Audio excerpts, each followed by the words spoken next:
ఈ సమతుల్యాన్ని కాపాడాలనేదే నారా చంద్రబాబు గారి ఆలోచన, ఈ కూటమి ప్రభుత్వం ఆలోచన, పవన్ కళ్యాణ్ గారి ఆలోచన, మోదీ గారి ఆలోచన.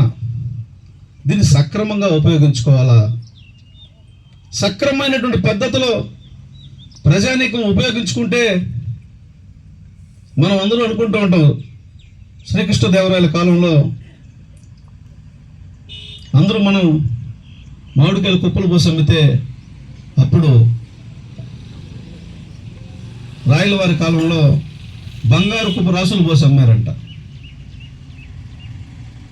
అలాంటి రోజులు వస్తాయి, స్వర్ణయుగం వస్తుంది. నారా చంద్రబాబు నాయుడు గారు స్వర్ణ ఆంధ్రప్రదేశ్ సాధన కోసమే ఈ తపన పడుతున్నారు.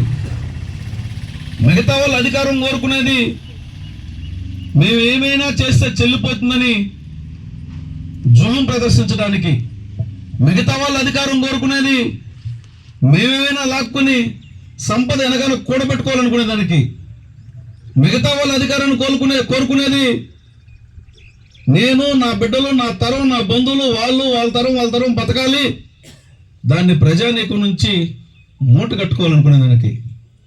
కానీ నారా చంద్రబాబు గారి ఆలోచన అది కాదు. జనమందరూ బతకాలి, ఈ భూమి మీద ఉన్నటువంటి ప్రతి వనరు మనిషికి ఉపయోగపడాలి. గాలిని ఏ విధంగా వాడుకోవాలి, గాలి నుంచి కరెంట్ ఏ విధంగా ఉత్పత్తి చేయాలి, అట్లాగే చెత్త నుంచి సంపద ఏ విధంగా సంపాదించాలి, మనం వాడి వదిలేసినటువంటి వస్తువులతో కరెంట్ ఏ విధంగా ఉత్పత్తి చేయాలి, అంటే రీసైకిల్ ఏది కూడా వ్యర్థం కాదు. మార్పుకు అనువుగా అనేది సృష్టికి మనజాలదు అంటారు. ఇప్పుడు ఒక నూలుని గుడ్డగా చేశారు. నూలు కాకముందు ఒక సీతాకోక చిలుక, దానికి ముందు పట్టును ఉడకబెట్టి తీశారు, మళ్ళీ దీన్ని భూమిలో పడేస్తే మట్టి.